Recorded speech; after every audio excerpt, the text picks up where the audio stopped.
Par rapport aux intitulés ou aux propositions qui étaient faites par les organisateurs, je me suis plus intéressé sur la question du rôle et plutôt des responsabilités des responsables musulmans, qu'ils soient responsables associatifs ou responsables religieux, et également au niveau des responsabilités des non-musulmans. Et avant ça, il y a deux éléments dont a parlé Rachid, la question de ce qu'on entend souvent après les attentats, tout ça, ça n'a rien à voir avec l'islam, sur lequel je reviendrai un petit peu, et la question du champ islamique saturé. Et ces deux éléments qui vont m'intéresser, puisque j'arrive, alors ce qui sera un peu l'introduction avant d'arriver sur la question des responsabilités, un bilan de 20 ans de travail sur ces questions autour de l'islam en Europe et musulmans. Et j'ai un bilan relativement critique sur ce qui a pu être fait, donc critique pour tout le monde, médias, journalistes et même nous académiques. Et l'idée, c'est donc partir de ça, de ce bilan-là, des implications de cette nouvelle réalité, et puis malgré tout d'avoir des propositions. Donc ce sera très critique, mais il y aura des propositions pour essayer d'imaginer, de réduire les tensions qui existent aujourd'hui. Donc là aussi, cet élément de la situation qui a changé, quelque chose qui est indéniable aujourd'hui. Il y a une nouvelle réalité, que ce soit ici en Europe ou dans les mondes arabes, ou dans les mondes musulmans. Et ça, c'est un changement qui est évident et qui a des implications auxquelles il faudra bien qu'on réponde. Un élément caractéristique, quelque chose qui était très utile pour nous qui travaillons sur ces questions-là depuis longtemps, c'était l'argument de dire tout ce qui se passe là-bas, ou l'islam de là-bas, ou les problèmes qu'il y a dans que ce soit au Pakistan, que ce soit en Tchétchénie, que ce soit en Algérie, c'est pas ce qui se passe chez nous. Donc ça, en tout cas dans le contexte suisse, c'était relativement, entre guillemets, facile et utile pour essayer de dédramatiser les questions et de mettre de la nuance, c'est d'essayer de mettre une barrière entre ce qui se peut se passer là-bas et ici. C'est fini, je ne peux plus dire ça. Donc mon argument massu pour essayer de calmer le jeu, je ne l'ai plus. À partir de là, je suis embêté. Donc ça, cet élément ça n'a rien à voir avec l'islam, ça va revenir sur le discours des responsables musulmans, mais cette nouvelle réalité qui a changé, et à mon avis qui nous impose à nous chercheurs de changer un peu notre angle d'approche. Et ma conclusion, c'est, que je dis maintenant, mais sur lequel je reviendrai en vraie conclusion, c'est d'arrêter de parler d'islam et de musulmans. Alors c'est peut-être un peu bizarre de dire ça sur un débat sur les musulmans d'Europe aujourd'hui, et puis debating about Muslims, mais je suis vraiment... Qu'est-ce qu'on a fait? Ça fait 20 ans qu'on parle, ça fait 20 ans qu'on essaye d'expliquer, de nuancer. La situation est nettement pire maintenant qu'il y a 15 ans ou 20 ans. Alors de nouveau, on a fait du travail, il y a des super travail qui a été fait. Objectivement, la situation est catastrophique aujourd'hui. Donc si vraiment il y a une volonté, qu'elle soit politique, académique, de réduire ces tensions, il faut peut-être qu'on imagine quelque chose d'autre. Il y a des problèmes, oui, mais je ne suis pas convaincu du tout que le focus sur l'islam ou les musulmans soit le plus pertinent. En tout cas, les fruits qu'il a portés depuis 20 ans ne sont pas bons. Donc à partir de là, je pense qu'on a un devoir ou une exigence à avoir d'être un peu plus imaginatif au moment d'aborder ces questions-là.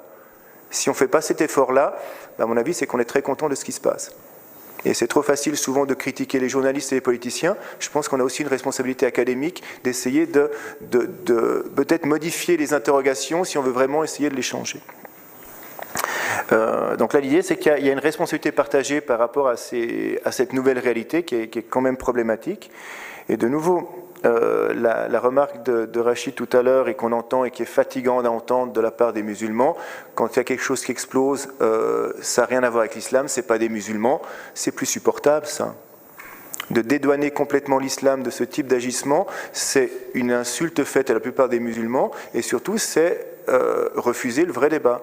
Il y a une vraie question que les musulmans doivent avoir par rapport à leurs références, et que si ce travail-là il n'est pas fait, ça ne va pas s'arranger. Et surtout, ça ne va pas s'arranger du point de vue des non-musulmans qui ne peuvent plus entendre ces simplifications ou ce dédouanement gratuit.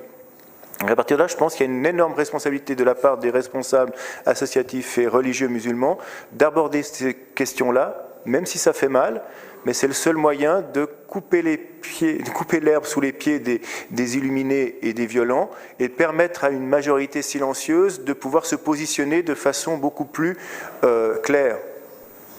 Sinon, les malentendus vont continuer et s'il n'y a pas de clarté au sein même des communautés musulmanes, comment voulez-vous espérer une clarté ou une compréhension de la part des non-musulmans? Ce n'est pas possible. Surtout qu'aujourd'hui, avec le degré de tension dans lequel on est, le discours de nuance qu'on a pu avoir pendant 15 ans, il ne passe plus. La nuance n'a pas réussi à creuser son trou pendant 15 ans. Je crois que malheureusement aujourd'hui, pour beaucoup, la nuance s'est dépassée. D'où, comment est-ce qu'on fait ? Il ne faut pas non plus que j'aille trop, donc je prends le temps. Donc, il y a cet élément-là. Donc, voilà, c'est l'idée de ce qui peut-être peut poser problème parfois, la sacralisation du texte chez bon nombre de responsables musulmans. Je pense qu'il faut que certains soient capables de dépasser ça. Et ça se fait en France. De nouveau, Rachid Benzine fait un travail au niveau de l'historisation du texte. Ça se fait. Vous avez d'autres penseurs en France, que ce soit Hamden Bidar par exemple aussi, qui contextualise le texte pour essayer de proposer des alternatives. Vous avez des penseurs en Grande-Bretagne qui le font. Donc là j'ai en tête Dilwar Hussein par exemple, ou le rapport qui avait été fait, qui s'appelait Contextualiser l'islam au UK, qui sont des travaux exceptionnels et qui essayent de nouveau de changer un peu l'approche qu'on a sur ces questions-là et d'aborder les problèmes concrets qui se posent en Europe. Et si on ne fait pas ça, on va rater quelque chose. Et de nouveau, ces réflexions-là sur le rôle du texte, sur la responsabilité des musulmans, ce sont des débats qui ont lieu dans les mondes musulmans depuis des décennies. Il y en a toujours eu. Simplement, c'est que c'était dangereux. Et là, maintenant, ce serait d'oser reprendre et de nouveau de proposer des alternatives aux populations musulmanes, qu'elles puissent de nouveau assumer la difficulté ou la réalité d'être européens aujourd'hui. Malheureusement, pour moi, le vrai débat, il est c'est quoi être européen aujourd'hui, plutôt que d'essayer de se prendre la tête sur est-ce que l'islam est compatible, est-ce que les musulmans peuvent être européens. Non, c'est quoi être musulman aujourd'hui, et une fois qu'on aura défini ça, à chacun de se positionner. Musulman, juif, bouddhiste, hindou ou autre, et de voir dans quelle mesure l'élément religieux est utile ou pas. Et chacun devra se positionner par rapport à ça et définir comment est-ce qu'il met son appartenance religieuse au service d'un vivre ensemble dans une Europe qui est plurielle. Mais là aussi, il y a à mon avis, aujourd'hui, il y a un pragmatisme à avoir. Comment est-ce qu'on fait pour vivre ensemble ? Avec une réalité qui est parasitée tous les jours avec ce qui se passe ailleurs. Et tout ce qui se passe là-bas, on ne peut pas faire une abstraction. Et l'état des mondes musulmans aujourd'hui, je pense qu'on est parti pour 20 ou 30 ans. Donc on ne peut plus mettre la tête dans le sable, je pense qu'il faut se réveiller, se dire comment est-ce qu'on fait pour faire en sorte qu'on trouve des éléments qui permettent un vivre ensemble qui puisse jouer. Donc c'est penser un projet. En parlant de nouveau avec Rachid avant de venir sur la question des mythes, il y a Daesh, le discours un peu islamiste aujourd'hui qui propose un mythe qui est attirant pour même une partie de la jeunesse européenne. Il faut qu'on arrive à proposer autre chose. Qu'est-ce qu'on propose aux jeunes aujourd'hui ? Et l'Europe pourrait être quelque chose. Mais de quelle Europe on parle ? C'est quoi être européen aujourd'hui ? Et comment est-ce qu'on peut inclure tous les jeunes aujourd'hui, quelle que soit leur confession, dans un projet qui puisse être aussi sexy que d'aller se faire exploser je ne sais pas où ? Et si on n'arrive pas à faire cet effort-là, malheureusement, on est parti pour avoir des années de souffrance devant nous. Par rapport aux musulmans, c'était un petit peu ce qui me paraissait important de dire, cet effort d'oser se faire mal dans la réflexion sur ces références. Ensuite, pour les non-musulmans, puisqu'il y a quand même du travail à faire, à mon avis, on a fait pas mal d'erreurs au niveau de... Là, j'ai 4 éléments que j'avais notés. On a peut-être laissé trop longtemps, impunément, des responsables musulmans tenir des propos inacceptables dans un état de droit. Et ça a parasité complètement la situation. Donc ça, en Angleterre, ça a été dans les années 90-2000 avec Abu Hamza, Omar Bakri, qui étaient les chouchous des journalistes. Mais on a créé un climat malsain, on a laissé ces gens s'exprimer, que c'était inacceptable. Et ce type de délire linguistique, on l'a encore aujourd'hui en France. Donc on est en 2015 et vous avez des imams dans certaines mosquées, dans certains lieux de culte en France qui tiennent des propos tout aussi abracadabrantesques que ce que pouvaient tenir ces deux imams ou ces deux responsables associatifs au Royaume-Uni. Donc je pense qu'à un moment donné, si on veut faire quelque chose, il va falloir être beaucoup plus strict et faire respecter les règles d'un état de droit.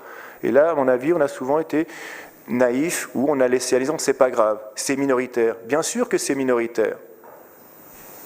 Regardez ce qui se passe aujourd'hui. Les minoritaires peuvent être dangereux. Un autre élément peut-être, c'était de crainte de froisser les musulmans, de ne pas oser les défier, les challenger sur le côté théologique. De dire, mais expliquez mieux, défendez-vous par rapport à ça, expliquez. Non, de peur de les froisser ou d'être traités d'islamophobes, on n'a peut-être pas osé être assez critique. Au fin de compte, c'est quoi ? C'est un manque de respect. Si on respecte quelqu'un, si vous aimez quelqu'un, vous lui dites ce qui ne va pas. Et qu'à lui de s'expliquer. Se faire caresser dans le sens du poil, tout va bien, c'est gentil, oui. Ça ne fait pas de mal, c'est facile. De nouveau, la réalité d'aujourd'hui, à mon avis, nous impose de moins caresser dans le sens du poil et d'être beaucoup plus exigeant. De nouveau, il y a une urgence qui exige exigence. Et là, on est tous, à mon avis, un petit peu concernés. Un autre élément qui pouvait être intéressant aussi, qu'est-ce que j'avais mis? Oui, ça rejoint l'incapacité peut-être de certaines sociétés européennes de proposer des perspectives professionnelles à des jeunes. Et c'est là, oui, en Suisse, c'est facile. En plus, on a une population musulmane qui est à 90% européenne, c'est la Turquie, c'est les Balkans. Pour eux, la notion de laïcité, c'est quelque chose qui est plus ou moins acquis, sphère privée, sphère publique, c'est acquis. Mais malgré ça, on s'est laissé parasiter par nos braves voisins français et on a les mêmes problèmes, et oui mon brave, et on a les mêmes problèmes qu'ailleurs. Donc même dans une société où économiquement ça va et on a tout pour bien faire, on se retrouve embêté. Avec, de nouveau, en tant qu'enseignant, j'arrive à imaginer proposer une alternative à des jeunes qui pourraient être intéressés par aller voir ce qui se passe au Moyen-Orient, parce que je sais que mon discours, il est réel. Ils peuvent avoir des perspectives professionnelles, ils peuvent assumer leur rage ou leur malaise ou leur mal-être, faire quelque chose sans forcément partir dans un extrémisme violent, parce qu'ils ont un projet possible ici. Je ne suis pas sûr que je pourrais tenir ça dans certains autres pays européens. Donc là, il y a vraiment un effort très pragmatique, boulot, avenir, perspective professionnelle, perspective de vie. Si on ne fait pas ça, il ne faut pas s'étonner que des gens décident d'être attirés par des sirènes beaucoup plus sexy, et puis c'est dans les deux sens du terme. Et un dernier élément qui est important aussi, et là ce que l'Union européenne est en train de faire avec la Turquie peut être problématique, c'est qu'on a une politique étrangère qui peut être problématique à un moment donné. La notion de morale, je ne suis pas sûr qu'on l'aille de notre côté. Donc si on ne fait pas attention à ces éléments-là, de nouveau, c'est du pain béni pour des gens mal intentionnés qui veulent proposer un projet délirant à une jeunesse en cherche de repères. Donc là aussi, on a différents éléments où il nous faut une cohérence.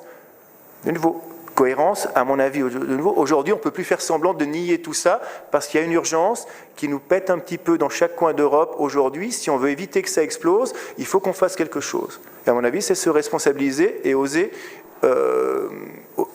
exiger de la responsabilité et de l'engagement de la part de tous.